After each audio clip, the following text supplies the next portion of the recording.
Hello, good evening. So ngayon, day 2 ng pag-share ko kung ano natutunan ko sa Daily Stoics ah, na binabasa ko.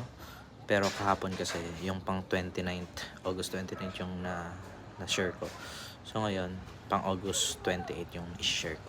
Para bukas tama na yung date. So yung title nung, nung day na yun is yung The Opulent Stoic. So, hindi masama maging ang ah, ang share ang so let's go, start tayo. So hindi masama maging mayaman, pero yung pinaka question doon, hawak mo ba yung pera mo or yung pera ang humahawak sa iyo? Kasi kung tutusin, hindi lahat ng mayaman ay malaya or free, at hindi lahat ng simple ang buhay ay mahirap. So sabi ni Seneca, si Seneca, siya yung isa sa pinakamayamang tao sa Rome dati.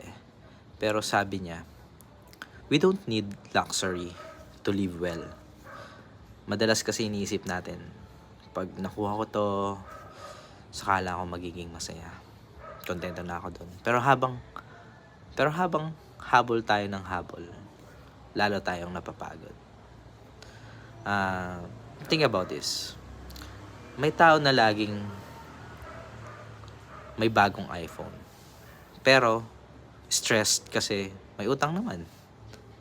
Samantalang isa, luma yung phone, pero bayad lahat ng bills, walang utang, or may oras para sa family. Sa tingin mo, sino ang mas mayaman sa kanila? Isa pa, weekend comes, may mga taong na kailangan laging nasa mall at kumakain ng sa fancy restaurants para ma-feel successful.